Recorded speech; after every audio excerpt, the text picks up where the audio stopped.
आपसे बात करने वाले हैं factors affecting rate of reaction, माने अभिक्रिया वेग को प्रभावित करने वाले कारक के बारे में।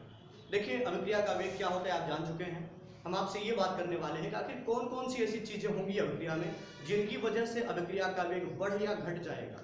और अभिक्रिया का वेग बढ़ने का सिंपल मतलब आप समझते हैं, अभिक्रिया वेग बढ़ने का मतलब ये हो गया अभिक्रिया और तेजी से होगी, और अभिक्रिया वेग घटने का मतलब ये अभिक्रिया की स्पीड कम हो जाएगी। तो हम ये बात करने वाले हैं कि कौन कौन से परिवर्तन ऐसे हैं, कौन कौन सी चीजें हैं जो अभिक्रिया वेग को, अभिक्रिया की स्पीड को बढ़ा या घटा सकती हैं, जिसमें से सबसे पहला जो फैक्टर है वो है कंसंट्रेशन ऑफ रिएक्टेंट, अभिकारी पदार्थों की सांद्रता। सिंपल पैटर्न ये है ना कि अभिक्रिया में अभिकारी पदार्थों की मात्रा या सांद्रता जितनी ही ज्यादा होगी, द्रव्योत्पादी क्रिया का नियम आप जानते हैं, तो अभिक्रिया में अभिकारी पदार्थों की सांद्रता या मात्रा जितनी ही ज्यादा होगी अभिक्रिया का वेग भी उतना ही ज्यादा रहेगा। तो सिंपल बात है, अभिक्रिया में अभिकारी पदार्थों की सांद्रता ज्यादा, अभिक्रिया का वेग ज्यादा, अभिकारी पदार्थों की सांद्रता कम होगी या बाद में घट जाएगी, अभिक्रिया का वेग भी घट जाएगा। ये पहला फैक्टर था। हम दूसरे फैक्टर के बारे में बात करते हैं। तो एरिया ऑफ कांटेक्ट सरफेस, अभिकारी पदार्थों की संपर्क सतह का क्षेत्रफल दूसरा फैक्टर है जो कि अभिक्रिया वेग को घटा या बढ़ा सकता है। तो एरिया ऑफ कांटेक्ट सरफेस, जैसे सिंपल बात यह है किसी भी अभिक्रिया में अभिकारी पदार्थ एक दूसरे के साथ जितनी ही ज्यादा संपर्क में रहेंगे अभिक्रिया का वेग उतना ही ज्यादा रहेगा। लेकिन अभिक्रिया में अगर अभिकारी पदार्थ एक दूसरे के साथ अच्छे से संपर्क में नहीं आते हैं तो सिंपल बात है उनके बीच में अभिक्रिया भी स्लो होगी, अभिक्रिया धीमी होगी। हम तीसरे फैक्टर के बारे में बात करते हैं। रिएक्शन का तीसरा फैक्टर है टेम्परेचर, और ये बड़ी बात है।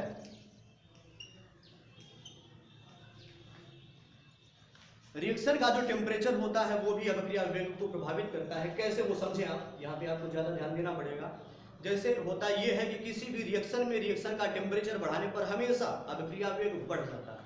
ये चीज आपको याद रखनी है, और इसके कई सारे रीजन हैं।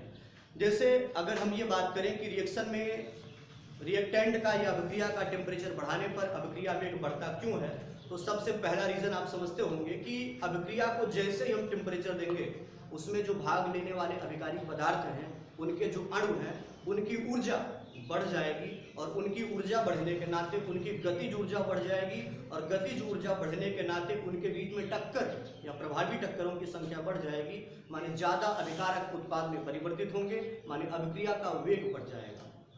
पहली बात थी। अच्छा, आपको ये समझना होगा आमतौर पे देखा यह गया है कि रिएक्शन का टेम्परेचर अगर हम 10 डिग्री सेल्सियस बढ़ा देते हैं तो रिएक्शन का टेम्परेचर 10 डिग्री सेल्सियस बढ़ाने पर अभिक्रिया का वेग लगभग 2 गुना बढ़ जाया करता है। ये चीज आपको याद रखनी है। अब हम ये बात करने वाले हैं कि वाकई में किसी भी अभिक्रिया में टेम्परेचर का अभिक्रिया के वेग पे, अभिक्रिया के वेग स्थिरांक पे इफेक्ट क्या होता है, कैसे होता है। वेग स्थिरांक के बारे में आपसे बात हुई, आप समझते हैं, जिसको हम कैसे दिखाते हैं। तो हम अभिक्रिया के वेग स्थिरांक और अभिक्रिया के वेग और अभिक्रिया के जो टेम्परेचर है उनमें आपस में संबंध देखेंगे। तो यहां से एक नई चीज आपको मिलेगी, अर्हेनियस इक्वेशन। अर्हेनियस इक्वेशन, अर्हेनियस समीकरण क्या होता है वो हम देखते हैं। अर्हेनियस इक्वेशन है 2.303 log K2 अपान K1, और ये log बेस 10 पे रहेगा, equal to EA upon R into T2 minus T1 upon T1 T2। ये समीकरण को हम बोलते हैं अर्हेनियस इक्वेशन। इसमें आपको समझना होगा कौन सी चीजें क्या है। E आप समझते हैं, EA एक्टिवेशन एनर्जी, सक्रियण ऊर्जा,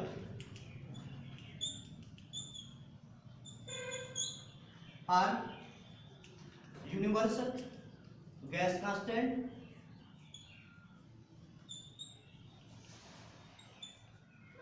जिसकी वैल्यू होती है 8.314 जूल पर केल्विन मोल। तो हमने आपसे बात की, E अभिक्रिया की एक्टिवेशन एनर्जी सक्रिय ऊर्जा है, R यूनिवर्सल गैस कांस्टेंट है वैल्यू, जूल में, एमकेएस पद्धति में 8.314 जूल प्रति केल्विन मोल। और बाकी चीजें आप समझते हैं। ये T1 प्रारंभिक टेम्परेचर है, इनिशियल टेम्परेचर, और T2 फाइनल टेम्परेचर माने अंतिम ताप है। माने अगर किसी रिएक्शन का टेम्परेचर T1 से बढ़ा के T2 कर दिया जाए तो अभिक्रिया का वेग स्थिरांक K1 से बढ़कर या घटकर जो भी हो K2 हो जाएगा।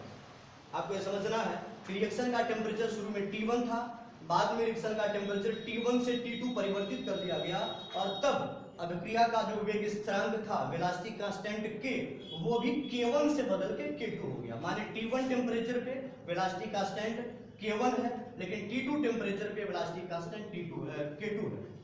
तो यहाँ से रिएक्शन है 2.303 log base 10 K2 upon K1 equal to EA upon R into T2 minus T1 upon T1 T2। ये इक्वेशन आपको याद रखना है, इसको हम बोलते हैं अर्हेनियस इक्वेशन। और ये समीकरण बताता है कि किस तरीके से अभिक्रिया का टेम्परेचर परिवर्तित करने पर सक्रियण ऊर्जा या उसमें जो अभिक्रिया के वेग स्थिरांक होंगे उनमें किस तरीके से परिवर्तन होगा या क्या संबंध है उनमें, ये चीजें देखिए आप। अच्छा, आगे हम बात करते हैं। हम आपसे लगातार अभिक्रिया वेग को प्रभावित करने वाले कारक के बारे में बात कर रहे हैं। 3 के बारे में बात हमने की। एक तो अभिकारी पदार्थों की सांद्रता, दूसरा अभिकारी पदार्थों की संपर्क सतह का क्षेत्रफल, और तीसरा अभिक्रिया के टेम्परेचर के बारे में हमने बात की। हम आपसे अगले कारक के बारे में बात करते हैं, जो कि है चौथा कारक, कैटलिस्ट, उत्प्रेरक। देखिए, जो उत्प्रेरक होता है वो भी किसी अभिक्रिया के अभिक्रिया वेग को प्रभावित करता है। उत्प्रेरक की परिभाषा ही है, उत्प्रेरक ऐसे पदार्थ होते हैं जो अभिक्रिया में भाग लेते हैं और अभिक्रिया वेग को, अभिक्रिया की दर को परिवर्तित कर देते हैं। आपको ये समझना होगा कि कार्य के आधार पर उत्प्रेरक 2 प्रकार के होते हैं। एक को हम बोलते हैं पॉजिटिव कैटलिस्ट माने धनात्मक उत्प्रेरक, और दूसरे को हम बोलते हैं नेगेटिव कैटलिस्ट ऋणात्मक उत्प्रेरक। अच्छा, नाम से ही आप समझते होंगे, धनात्मक उत्प्रेरक ऐसे उत्प्रेरक हैं जो कि रिएक्शन में यूज होते हैं और रिएक्शन वेलोसिटी को, अभिक्रिया के वेग को बढ़ा देते हैं। जो नेगेटिव कैटलिस्ट होते हैं वो ऐसे कैटलिस्ट होते हैं जो अभिक्रिया में यूज होंगे लेकिन अभिक्रिया के वेग को बढ़ाएंगे नहीं, बशर्ते घटा देंगे। तो आप ये समझते होंगे, अगर किसी भी अभिक्रिया में हमने पॉजिटिव कैटलिस्ट का यूज किया है तो अभिक्रिया वेग बढ़ जाएगा, परिवर्तित होगा। लेकिन अगर किसी भी अभिक्रिया में हमने नेगेटिव कैटलिस्ट का यूज किया है तो अभिक्रिया वेग घट जाएगा। हम अभिक्रिया वेग को प्रभावित करने वाले अगले कारक के बारे में बात करते हैं, और जो कि होगा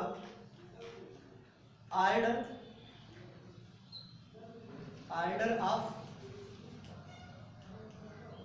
रिएक्शन, जिसको हिंदी में हम अभिक्रिया की कोटि कहते हैं। और आपको ये समझना होगा, ये अभिक्रिया की जो कोटि है ना, यह पूरे चैप्टर का सबसे कॉम्प्लेक्स टॉपिक है। यहाँ पे आपको शायद ज़्यादा ध्यान देना पड़ेगा। तो हम आपसे ये बात करने वाले हैं कि अभिक्रिया की कोटि किस तरीके से अभिक्रिया वेग को प्रभावित करती है। तो यहाँ इतना ही, अगले वीडियो में हम अभिक्रिया की कोटि के बारे में बात करेंगे।